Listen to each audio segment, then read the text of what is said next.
Olá, tudo bem? Vamos começar mais uma leitura do livro O Céu e o Inferno, agora na parte dos espíritos felizes. Chegamos lá, depois de passarmos por tantas variações de espíritos, né?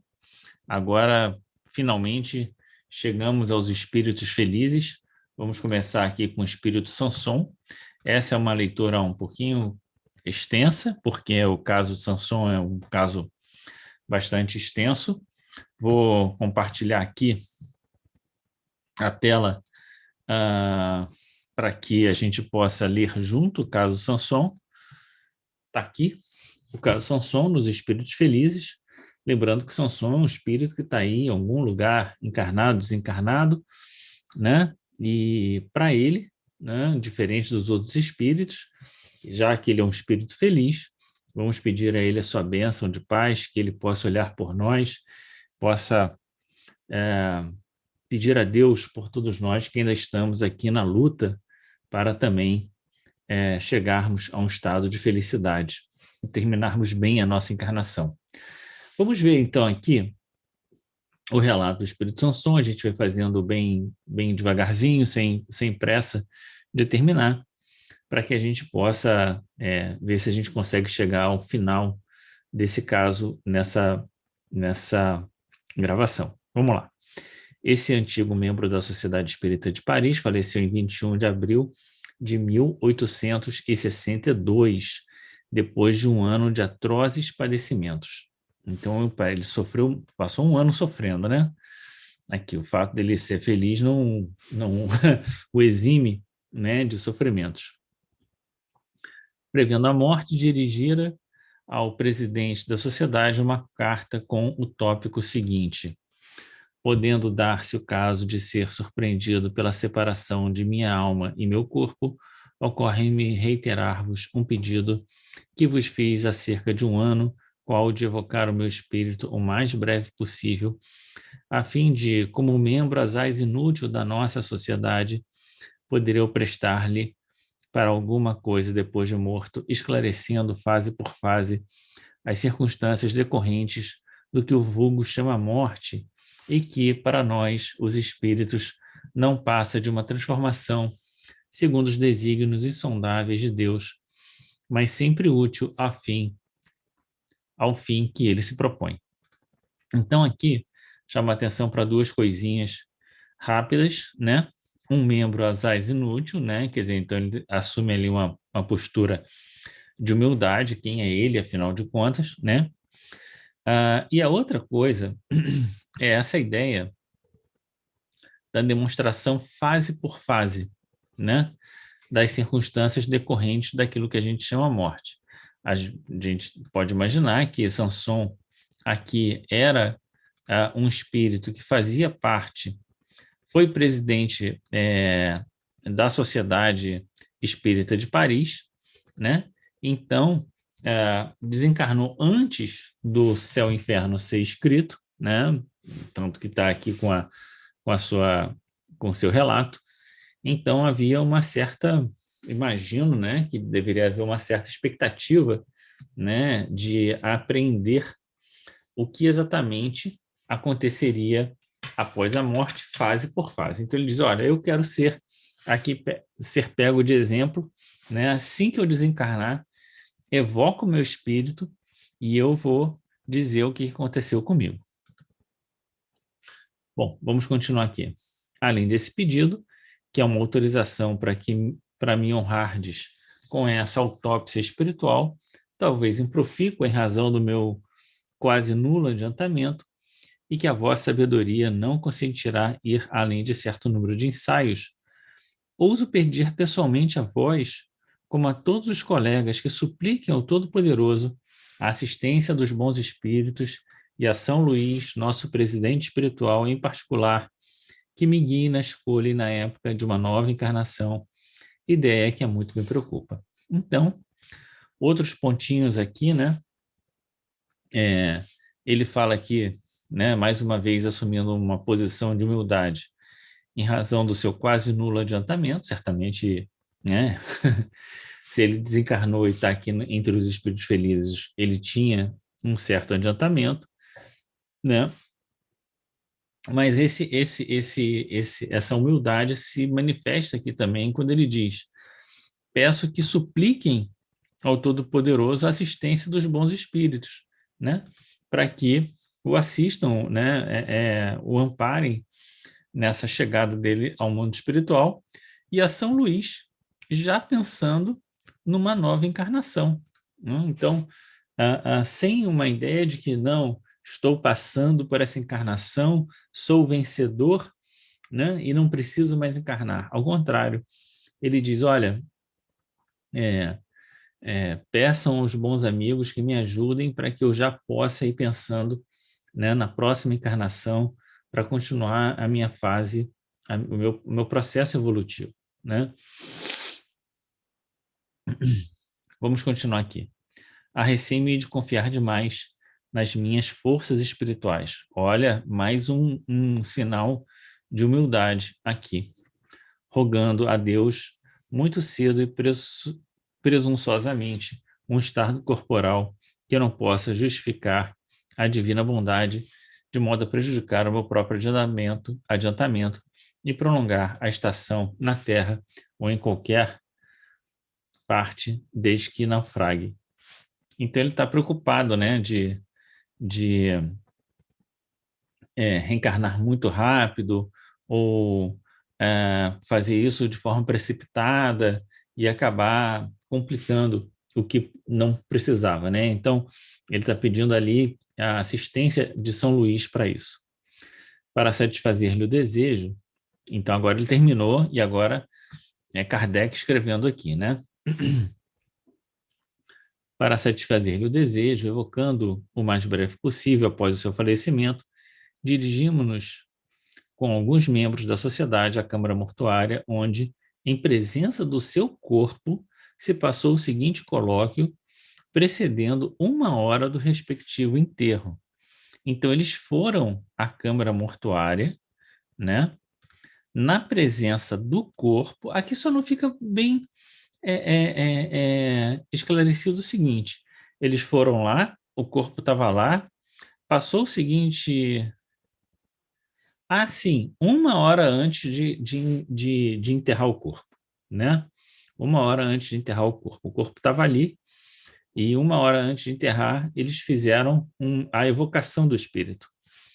Era duplo o nosso fim. Íamos cumprir uma vontade última e íamos observar ainda uma vez a situação de uma alma em momento tão imediato à morte, tratando ademais de um homem eminentemente esclarecido, inteligente e profundamente convicto das verdades espíritas, né? Então, olha aqui as qualidades de Sanson. Íamos, enfim, colher nas suas primeiras impressões a prova de quanto sobre o estado de espírito pode influir a compenetração dessas verdades. Então, uma das coisas que Sanson, num certo sentido, se arriscou, né, e botou à prova era a própria convicção que ele tinha nas verdades espíritas, né? Ele não era um hipócrita que dizia uma coisa ou, né, que estava ali dissimulando, nada disso. Ele acreditava firmemente, né? E isso é que seria checado, né? O quanto essa compreensão das coisas espirituais influenciaria no processo da desencarnação dele. E não nos iludimos na expectativa, porquanto o Sr. Sanson descreveu plenamente lúcido um instante da transição. Olha só que legal, né? Vendo-se morrer e renascer. Que legal, né? Não foi pouca coisa. O que é uma circunstância pouco comum e só devido à elevação do espírito. Então, a gente não deve ter uma expectativa de que a gente vai conseguir, né, o que Sanson conseguiu, descrever de forma plenamente lúcida ou passar de forma plenamente lúcida pelo momento da desencarnação, pelo instante da transição vendo-se ao mesmo tempo morrer e renascer na vida espiritual. Muito bem, vamos ver aqui. Ele morreu, então foi a evocação na câmara mortuária, na hora que ele estava ali, que ele ia ser enterrado, né? Vamos ver a evocação como ocorreu. Atendendo ao vosso chamado para cumprir a minha promessa. Não, não, não, desculpem. Agora que eu entendi. Aqui já é a resposta dele, dizendo: atendo ao vosso chamado para cumprir a minha promessa. E aí, é porque é feita a evocação aqui, que não é transcrita a evocação, né? Vamos lá. Meu caro Sanson, cumprindo um dever com satisfação, vos evocamos o mais cedo possível depois da vossa morte, como era o do seu desejo. Aqui não fica muito claro. Deixa eu ver aqui se a gente consegue identificar isso. 23. Olha só o que aconteceu. A bem da verdade, a gente está aqui, ó. Dia 21 de abril foi quando ele faleceu. Mas a evocação se deu 2 dias depois. Câmara Mortuária de 23 de abril, né? Então, foi é claro, né? 2 dias é pouquíssimo tempo, mas, de qualquer maneira, não foi aquele tipo de morte que morreu num dia, à noite, já no outro dia de manhã estava enterrando e aí fez a evocação, né? Deve ter morrido, sei lá, alguma hora num dia, passou o outro dia e só enterrou no dia seguinte, né? E a gente não sabe a hora, não tem aqui o horário, mas tem aí pelo menos umas 24 horas mais de 24 horas para essa evocação, o que é pouco, mas de qualquer maneira tem um tempinho aí, né? Para ele até conseguir se estabelecer no mundo espiritual, né? Assim, estabelecer no sentido de se sentir, né? Depois desse renascimento no mundo espiritual. Muito bem. Aí, olha só o que vai acontecer. Ele vai dizer: é uma graça especial que Deus me concede para que possa manifestar-me. Agradeço a vossa boa vontade, porém sou tão fraco que tremo, né? Então, mesmo ele sendo um espírito elevado, mesmo ele tendo conseguido descrever, né, como foi dito, né, esse morrer e renascer, sei lá, menos de 48 horas depois da sua desencarnação, ele ainda estava muito fraco, ele estava ainda se recuperando do processo da desencarnação. Foste tão sofredor que podemos, penso eu, perguntar: como vos achais agora? Sentis ainda vossas dores? Ele passou um ano sofrendo, né? A gente já viu aqui. Comparando a situação de hoje com de 2 dias atrás, veja que foi esse tempo que ele da morte para o enterro, né? Que sensações experimentais, então, nesses 2 dias? A minha situação é bem ditosa. Acho-me regenerado, renovado, como se diz entre vós. Nada mais sentido das antigas dores. Veja que foi apenas abandonar o corpo material e todas as dores, nada mais sentido das antigas dores, né? A passagem pela vida terrena para o dos espíritos deixou-me de começo num estado incompreensível, porque ficamos algumas vezes muitos dias privados de lucidez. Então, esse estado incompreensível nada mais é do que a perturbação, né? E aqui ele fala muitos dias privados de lucidez. A gente não sabe exatamente como foram os últimos dias antes da sua desencarnação. Eu havia feito, no entanto, um pedido a Deus para permitir-me falar aos que estimo, e Deus ouviu-me. Ao fim de quanto tempo recobrastes a lucidez das ideias? Ao fim de 8 horas. Então veja que num espaço de um dia, né? Sei lá, no primeiro terço do dia ele já estava já estava lúcido novamente. O que é uma conquista tanto, né? Não é fácil. Em tão pouco tempo já está completamente lúcido. Deus, repito, deu-me uma prova de sua bondade maior que o meu merecimento e não sei como agradecer-lhe. Então, mais uma vez aqui, né, uma expressão da sua humildade, dizendo que ele não merecia tudo isso. Estás bem certo que de não pertencerdes mais ao nosso mundo? Em caso afirmativo, como comprová-lo? Veja que a pergunta é: tem certeza que você está morto, né? Como você garante que você está morto, né? Uma pergunta capciosa num certo sentido. Ó, certamente não sou mais desse mundo. Ele já disse que ele já não está sentindo mais nada do corpo, né? Então, porém, estarei sempre ao vosso lado para vos proteger e sustentar. Veja que ele é, deixou para lá a pergunta e aproveitou para falar outra coisa, né? A fim de pregares a caridade e a abnegação, que foram os guias da minha vida. Olha só que legal, né? Caridade e abnegação. Já comentamos tanto sobre a abnegação, né? Que é o desprender-se, que é o dar daquilo que é importante para você, porque a abnegação não é dar daquilo que você quer se desfazer, é dar daquilo que te faz falta, daquilo que é importante para você, né? E isso e a caridade, né, e a abnegação foram guias da vida dele, né? Então, por isso a posição dele no mundo espiritual. Depois ensinarei a verdadeira fé, a fé espírita, que deve elevar a crença do bom e do justo. Estou forte, robusto em uma palavra, transformado. Em mim não reconhecereis mais o velho enfermo que tudo devia esquecer, fugindo de todo prazer e alegria. Eu sou espírito e minha pátria é o espaço. O meu futuro é Deus que reina na imensidade. Que bacana, né? Esse esse esse relato dele falando, né, que ele é um espírito, ele está livre, ele se libertou dos grilhões da matéria, né? Desejara poder falar a meus filhos, ensinar-lhe aquilo que sempre desdenharam acreditar. Então veja que os filhos não seguiram muito o exemplo dele, né?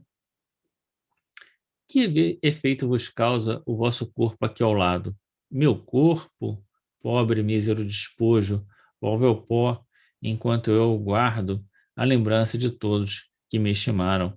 Veja essa pobre carne decomposta, morada que foi do meu espírito, provação de tantos anos. Obrigado, mísero corpo, pois que purificaste o meu espírito. O meu sofrimento, 10 vezes bendito, deu-me um lugar bem meritório, por isso que tão depressa posso comunicar-me convosco. Que bacana, né? Aquele que soube aproveitar o sofrimento, né? Que agora agradece o sofrimento porque sabe que esse sofrimento o purificou, né? E esse é o nosso desafio, passar pelas dificuldades da vida pensando que elas são um modo de nós nos purificarmos o nosso espírito. Conservaste as ideias até o último instante? Sim, o meu espírito conservou as suas faculdades, e quando eu já não mais via, pressentia. Toda a minha existência se desdobrou na memória, e meu último pensamento, a última prece, foi para que pudesse comunicar-me convosco, como faço agora. Em seguida, pedi a Deus que vos protegesse, para que o sonho de minha vida se completasse. Então, ele estava lúcido o tempo inteiro, orou, né? Pediu a Deus e tal, e foi atendido, né? Orou não só por ele, né? Mas por aqueles que eram da Sociedade Espírita de Paris, para que pudesse viabilizar aquilo que ele tanto desejava. Tiveste consciência do momento em que o corpo exalou o derradeiro suspiro?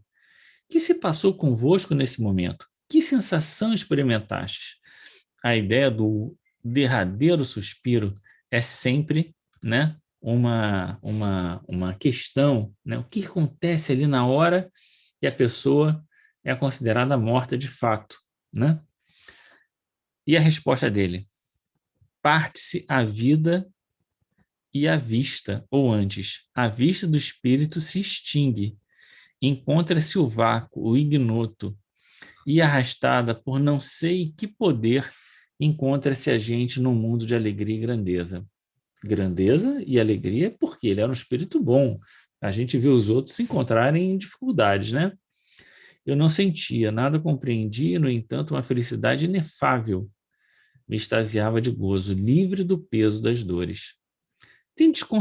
Tende ciência do que pretende ler do que pretendo ler sobre a vossa campa? Pergunta Kardec, né? É, então, antes daqui da resposta, né? É, é, aqui há esse instante, né? Esse momento que se extingue, né? A vista do espírito. O espírito pode ter ali algum pressentimento do que vai acontecer, né? E aí que é exatamente há um momento, o momento do desprendimento gera uma perturbação, que é isso que ele está dizendo aqui sobre esse vácuo, esse ignoto. Eu não sei exatamente o que é ignoto. O desconhecido, ignorado, né? Mas os espíritos que têm a tranquilidade no coração, né? Que estão em oração e tudo mais, passam por isso de forma leve. É o jugo leve de Jesus, né? E aí sentem uma alegria e uma grandeza, diferente daqueles que têm culpas, né, e outros problemas. E aí pergunta se ele sabe o que vai ser lido, né, sobre a vossa campa aqui sobre a pedra que cobre a sepultura, né? E aí vamos ver a resposta dele aqui. Apenas pronunciadas as primeiras palavras sobre o assunto, o espírito respondeu sem que eu terminasse. Também respondeu, sem interrogação alguma, a certa controvérsia suscitada entre os assistentes sobre se seria oportuno ler essa comunicação no cemitério, achando-se presentes pessoas que poderiam não compartilhar das nossas opiniões. Veja que interessante isso, porque ele sabia o que ia ser lido, né? E ele já conseguia perceber, né, o pensamento daquelas pessoas que estavam ali, né, sem que elas precisassem dizer nada. Então, é o que ele diz, né? Respondeu sem que eu terminasse, também respondeu sem interrogação alguma, porque ele já conseguia perceber, né, os pensamentos. E aí a resposta de Sanson. Sei, meu amigo, eu sei, porque tanto vos via ontem como hoje. Veja que ele morreu, 8 horas depois já estava lúcido, e aí, entre, né, o retorno à lucidez e esse momento da evocação, passou um tempo em que ele já estava ali perto, né, daqueles que poderiam evocá-lo exatamente para estar pronto ali, né, e, enfim, de alguma maneira influenciá-los nesse sentido, né? A gente não sabe exatamente o que ele fez, mas que ele já estava ali, porque ele queria exatamente proceder dessa maneira, né? Que grande é minha alegria. Obrigado, obrigado. Falai, falai para que me compreendam e vos estimem. Nada tendes a temer, pois o que se respeita à morte, falai, pois, para que os incrédulos tenham fé. A Deus, falai, coragem, confiança, e Oxalá meus filhos possam converter-se a uma crença sacrossanta. Sanson. Durante a cerimônia do cemitério, ele ditou as palavras seguintes: Não vos atemorize a morte, meus amigos. Ela é um estágio da vida, se bem souber de viver. É uma felicidade, se bem a merecerdes e melhor cumprirdes as vossas provações. Repito, coragem e boa vontade. Não deis mais do que medíocre valor aos bens terrenos e sereis recompensados. Olha só que bacana, né? Aquilo que a gente já tem estudado tanto. Não se pode muito gozar sem tirar de outrem o bem-estar e sem fazer moralmente um imenso mal. A terra me seja leve, né? Então, ele ainda terminou aqui falando sobre o valor dos bens terrenos, né? E dizendo, aqueles que muito gozam é porque tiraram alguma coisa indevidamente de alguém, né?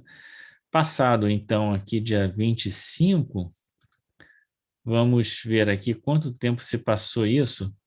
25 de abril, desculpa. 2 dias depois.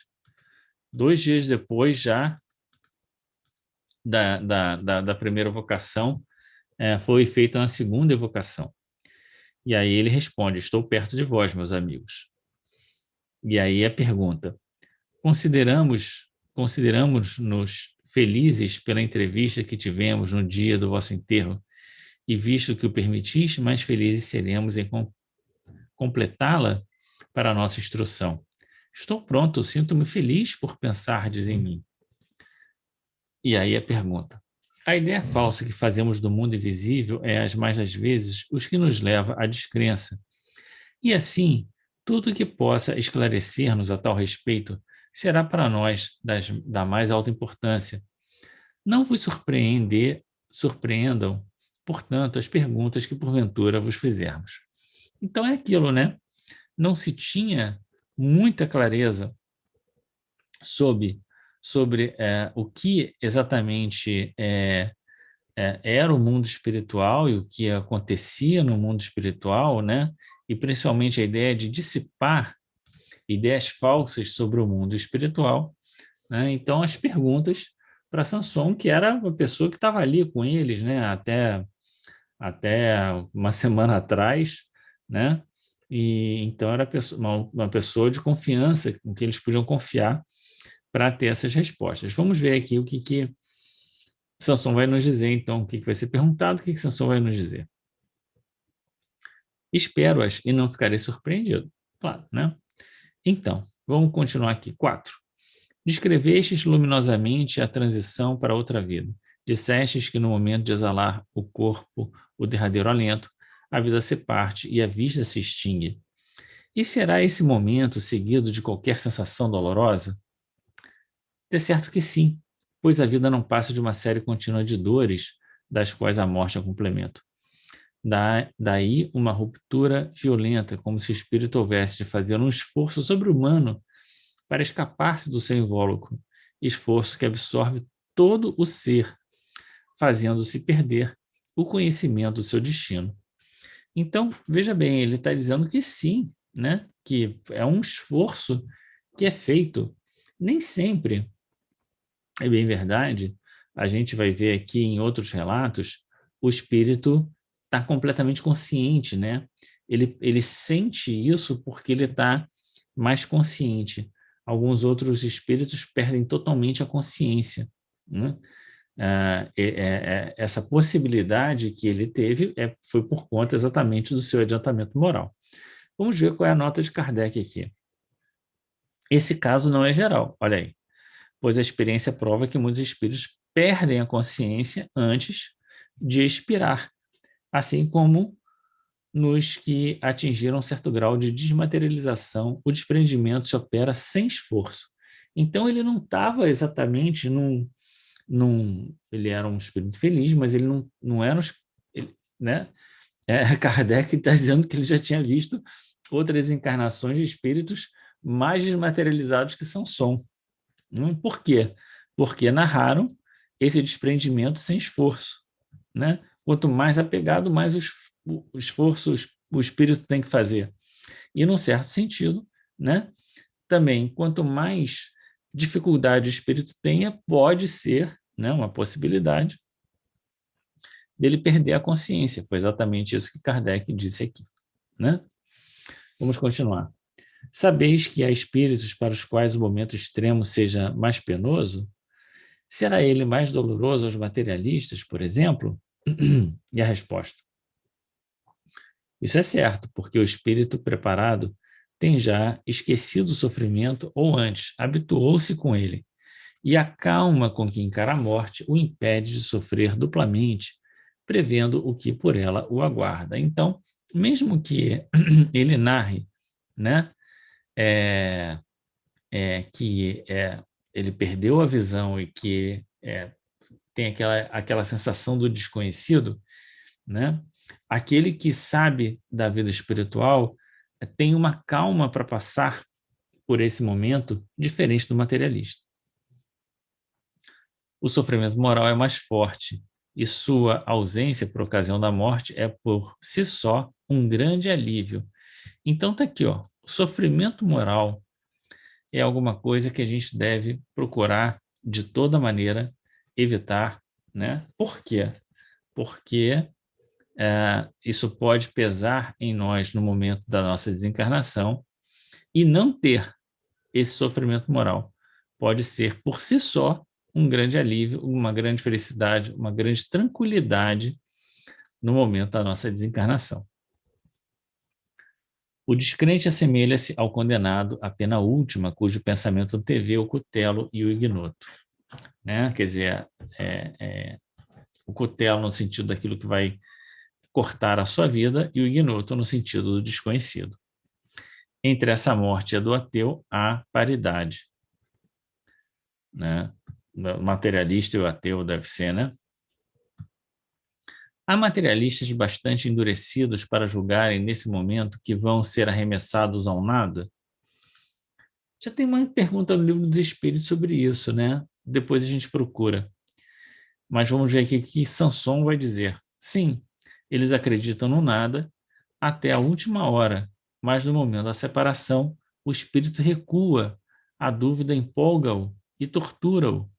Pergunta-se a si mesmo o que vai ser, quer algo apreender e nada pode.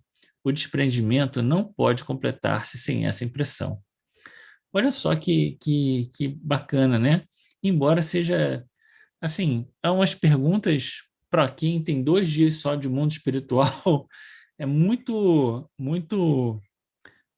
difíceis, né, de serem respondidas, porque Sansão acabou de chegar e já está falando, né, dessa forma. Mas, de todo modo, né, o que ele diz? O desprendimento não pode completar-se sem essa impressão. Que impressão? Essa dúvida, né? A dúvida que o empolga e o tortura. Olha só que situação difícil para aqueles que não acreditam, né? Vamos continuar aqui na nota de Kardec. Em outras circunstâncias, um espírito faz-nos a seguinte descrição da morte do incrédulo. Então, Kardec está trazendo aqui mais um relato para complementar o de Sanson. Experimentam nos últimos instantes as angústias desses pesadelos terríveis em que se veem em escarpas de abismos prestes a tragá-los. Querem fugir e não podem. Procuram agarrar-se a qualquer coisa, mas não encontram apoio e sentem precipitar-se. Querem clamar, gritar, e nem sequer um som podem articular. Então vemos-los contorcerem-se, crispar as mãos, dar gritos sufocados, outros tantos sintomas do pesadelo de que são vítimas. Relato bem pesado, bem difícil, né? No pesadelo ordinário do sonho, o despertar tira-vos a inquietação e, aliviados, pois, pela compreensão de que sonháveis, o pesadelo da morte prolonga-se, muita vez por longo tempo, por anos mesmo, e o que torna a sensação ainda mais penosa para o espírito são as trevas em que se encontra imerso. Veja que ele faz aqui uma comparação com o sonho, né? Que por pior que seja, ele termina quando você acorda, mas no caso da morte, isso pode ainda se prolongar por longo tempo, né? Por longo tempo, por anos, né? Além dessa difícil realidade que é o espírito se ver em trevas. Muito difícil. Vamos lá. Dissestes que por ocasião de expirar, nada vias, porém pressentias. Compreendes que nada visseis corporalmente, mas o que pressentias antes da extinção seria a claridade do mundo dos espíritos? Foi o que eu disse precedentemente. O instante da morte dá clarividência ao espírito. Os olhos não veem, porém o espírito, que possui uma vista bem mais profunda, descobre instantaneamente um mundo desconhecido e a verdade, brilhando de súbito, lhe dá momentaneamente imensa alegria ou funda mágoa, conforme o estado de consciência e a lembrança da vida passada. Não é da encarnação anterior, né? É da encarnação que acabou de acabar. Então, olha só, né? Que bacana isso. Essa percepção do espírito, né? Ele não vê mais com os olhos do corpo, ele começa a pressentir e a ter as impressões do mundo espiritual, e aí tudo vai depender, né? A verdade brilhando de súbito.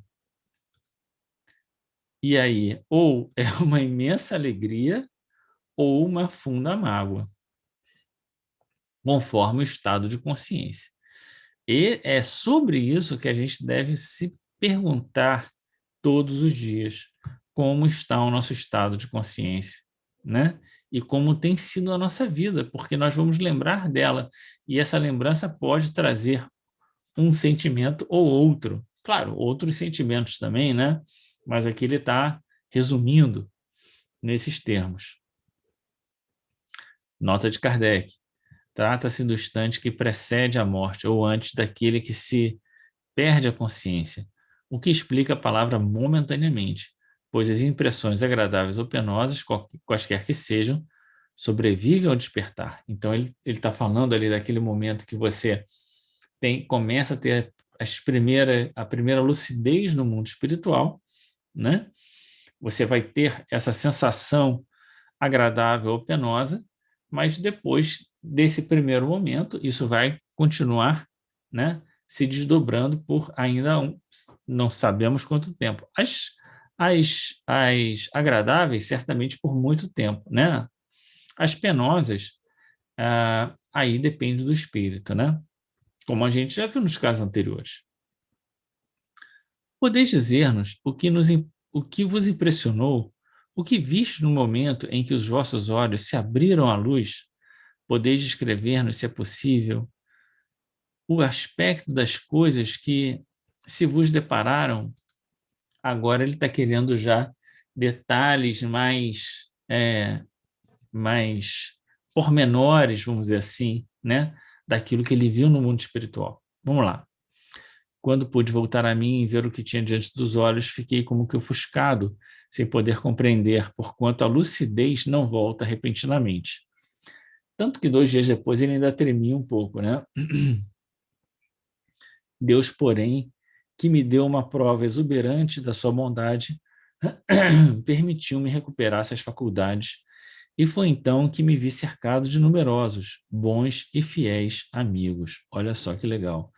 Então, o que ele vai dizer? Encontrei as pessoas, né, do passado. Todos os espíritos portadores que nos assistem, protetores que nos assistem, rodeavam-me sorrindo. Nossa, que coisa, né? Será que ele encontrou São Luís, né?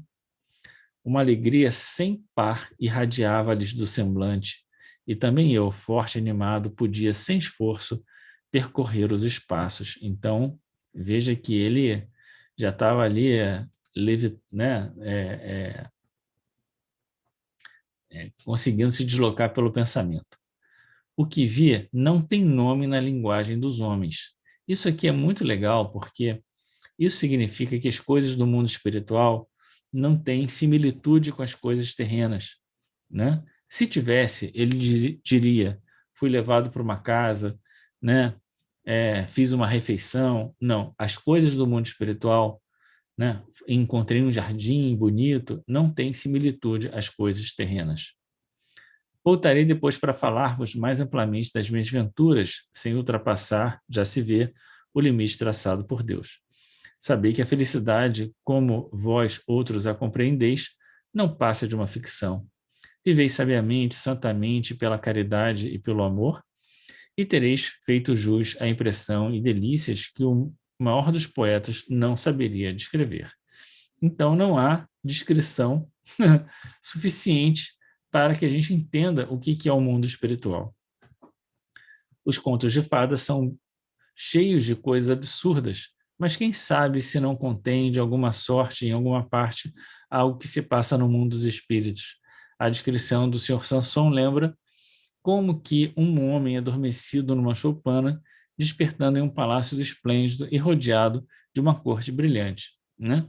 É claro que isso aqui é só uma figura, mas o que Sanson está dizendo é que não há termos de comparação entre as coisas espirituais e as coisas materiais. Continuando aqui, última parte. Debaixo de que aspecto se vos apresentaram os espíritos? Sob a forma humana?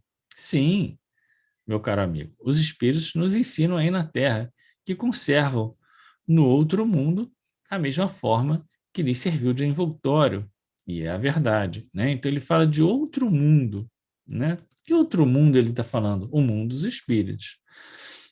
Mas a diferença entre a máquina informe, que penosamente aí se arrasta com o seu cortejo de misérias, e a fluidez maravilhosa do corpo espiritual. A fealdade não mais existe, porque os traços perderam a dureza de expressão que forma o caráter distintivo da raça humana. Deus beatificou esses corpos graciosos que se movem com todas as elegâncias. A linguagem tem modulações intraduzíveis para a voz, e o olhar o alcance de uma estrela. Conjeturai sobre o que Deus pode produzir na sua onipotência, ele, o arquiteto dos arquitetos, e tereis feito uma fraca ideia da forma dos espíritos. Que coisa maravilhosa, né? Não tem nem muito o que dizer, porque são coisas que são intraduzíveis para nós. Quanto a vós, como vedes, reconheceis em vós uma forma limitada, circunscrita, ainda que imponderável? Sentis vós mesmos uma cabeça, um tronco, pernas e braços? E a resposta: o espírito, conservando a sua forma humana, idealizada, divinizada, pode, sem contradição, possuir todos os membros de que falais. Sinto perfeitamente as minhas mãos com os dedos, pois podemos à vontade parecer-vos e apertar-vos a mão, as mãos. Estou junto dos meus amigos e aperto-lhes as mãos sem que disso se apercebam. Quanto à nossa fluidez e graça a ela, podemos estar em toda parte sem interceptar o espaço ou produzir qualquer sensações, se assim o desejamos. Deixa eu só fazer um comentário breve aqui sobre essa ideia de que, no fundo, o que ele disse é o seguinte: eu posso ter a forma que eu quiser, né? Ele pode dizer, a gente tem uma forma humana idealizada, né? Eu posso, se eu quiser, né? Sem nenhuma contradição, possuir os membros de que falais, mas se ele está dizendo que pode, é porque ele também não pode, né? Pode ser que sim, mas não é que pode ser que sim, pode ser que não. É que ele pode tanto assumir essa forma, como pode assumir outra forma, né? E aqui ele está dizendo, né, que não tem espaço, não tem, né, tem uma música que diz a distância não é lance, né? Qualquer distância, né, ele pode passar o espaço, não é um problema. Continuando aqui. Nesse momento, entre as vossas mãos cruzadas, tenho as minhas. Digo-vos, por exemplo, que vos amo, porém meu corpo não ocupa qualquer espaço. A luz atravessa-o, e o que chamarias milagres, se acaso visses, não passa para o espírito de ação contínua de todos os instantes. Que legal, né? A vista dos espíritos não se pode comparar à humana, uma vez que também seu corpo não tem quaisquer semelhanças reais. Olha só, o corpo espiritual não tem qualquer semelhança real com o corpo humano, né? Para eles, tudo se transforma na essência, como no conjunto. Repito-vos que o espírito tem uma perspicácia divina que abrange tudo, podendo adivinhar até o pensamento alheio. Também pode oportunamente tomar a forma mais própria para tornar-se conhecido. Na realidade, porém, o espírito que tem terminado a provação prefere a forma que o conduziu para junto de Deus, né? Então, seja do ponto de vista exterior, das coisas exteriores, nada se assemelha à Terra, seja do ponto de vista da própria forma do espírito, também não há quaisquer semelhanças, e o espírito pode tomar a forma que ele desejar, claro, um espírito evoluído, né? Como Samson. E não era dos mais evoluídos, como Kardec assinalou ali, né?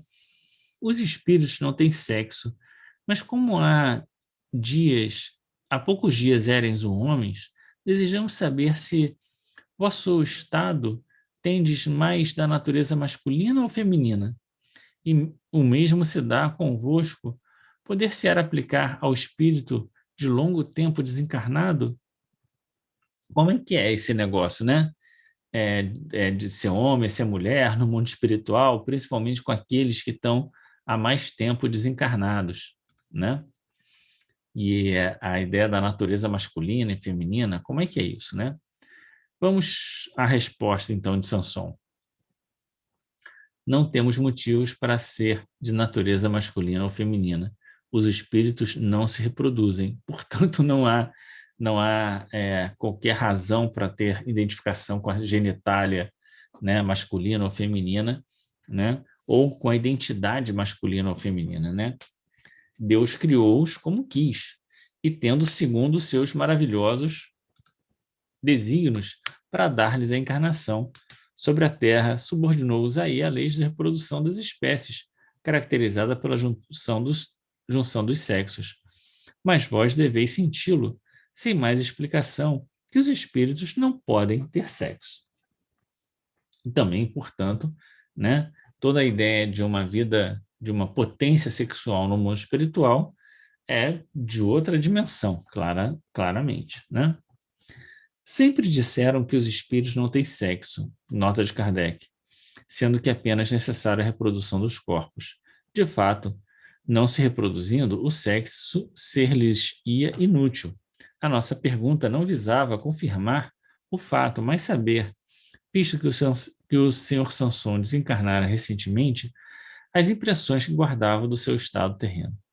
Os espíritos puros compreendem perfeitamente a sua natureza, porém, entre os inferiores, não desmaterializados, muito há que se acreditam encarnados sobre a terra com as mesmas paixões e desejos. Assim, pensam eles que são ainda os mesmos que foram, isso é, homem ou mulher, havendo quem, por essa razão, suponha ter realmente um sexo. Isso tudo são ilusões, né, da própria mente do espírito ainda apegado às coisas materiais. As contradições a tal respeito são oriundas da graduação de adiantamento dos espíritos que se manifestam, sendo o erro menos deles do que de quem os interroga, sem se dar ao trabalho de aprofundar as questões. Muito bem, vamos ver aqui questão 12. Que tal se vos afigura a sessão? O seu aspecto é o mesmo de quando eres vivo? As pessoas guardam para vós a mesma aparência? Será tudo tão claro e distinto como outrora? Deve ser a sessão espiritual que eles estão fazendo ali, né? E Samson então responde, muito mais claro, porquanto posso ler o pensamento de todos vós, olha só. Sentindo-me igualmente feliz pela benéfica impressão que me causa a boa vontade de todos os espíritos congregados. Desejo que o mesmo critério se faça sentir não só em Paris, mas na França inteira, onde grupos há que se desligam, invejando-se reciprocamente, dominados por espíritos turbulentos que se comprazem na discórdia, quando o espiritismo deve incutir o esquecimento completo do absoluto eu. Então, ele está dizendo que muito mais, né, consegue ver o pensamento e tal. E ele fala sobre a situação do espiritismo na França, né, dos grupos, enfim. Dissestes poder ler nosso pensamento. Podeis explicar-nos como se opera essa transmissão? E a resposta dele, não é fácil. Não é fácil dizer como isso acontece, né? Para vos esclarecer, explicando esse prodigioso extraordinário da nossa visão, preciso fora franquear-vos todo um arsenal de agentes novos, com que, aliás, ficareis na mesma, por terdes as vossas faculdades limitadas pela matéria. Toda vez que ele tem que explicar alguma coisa que é da vida do espírito, ele dá essa resposta, diz, ó, é muito difícil, tem muita coisa que a gente não faz ideia, né? E aí, Sansão vai continuar dizendo, paciência, tornai-vos bons e tudo conseguireis. Atualmente, só podeis ter o que Deus vos concede, mas com a esperança de progredir continuamente. Mais tarde sereis como nós. Procurai, no entanto, morrer em graça, para muito saberdes. A curiosidade, estímulo do homem que pensa, conduzir-vos-á tranquilamente para a morte, reservando-vos a satisfação de todos os desejos passados, presentes e futuros. Enquanto esperais, direi para responder, ainda que mal, a vossa pergunta. O ar que respirais, impalpável como nós, estereotipa, por assim dizer, o vosso pensamento. O sopro que exalais é, mais ou menos, a página escrita dos vossos pensamentos lidos e comentados pelos espíritos que constantemente se encontram convosco, mensageiros de uma telegrafia divina que tudo transmite e grava. Olha só isso, né? Que descrição é essa que ele dá aqui, né? E essa descrição vale para todos os momentos da nossa vida, e não só quando a gente está na sessão espírita, né? O ar que respirais, impalpável como vós, estereotipa, por assim dizer, o vosso pensamento. O sopro que exalais é mais ou menos a página escrita dos vossos pensamentos lidos e comentados, né? Então é como se o ar que a gente expirasse, né, grafasse, né, os nossos pensamentos, que são percebidos pelos espíritos que estão constantemente conosco. Por isso, a ideia absolutamente importante de nós termos uma pureza no coração e educarmos os nossos pensamentos. Quanta coisa nós aprendemos com a mensagem de Sanson. Muito obrigado, Sanson. Vamos tentar fazer bom uso das suas palavras para que a gente possa um dia também contemplar essas realidades do mundo espiritual que foram trazidas para nós com a leitura do seu relato. Se você, amigo, não conseguiu ainda ver os outros tipos de espírito, tem um cardzinho aqui em que você vai acessar o canal e conseguir, né, ver todos os outros espíritos, né? Nessa série que estamos começando agora dos espíritos superiores, a gente vê o quanto de coisas o espírito superior pode trazer para nós, de informações, o quanto ele não consegue exprimir, né, por conta da dificuldade, né, de paralelo, né, daquilo que a gente acha que mas o mundo espiritual é muito diferente, né? Os corpos, tudo, a forma de se comunicar, com esse detalhe importante, né? Os espíritos têm a capacidade de perceber os nossos sentimentos, os nossos pensamentos de uma forma que a gente não tem condição ainda de dimensionar. Bom, na próxima, a próxima leitura, a morte do justo. Vamos ver o que a gente vai aprender na próxima leitura, tá certo? Muito obrigado por ter chegado até aqui. Fica com Deus. Um grande abraço e até.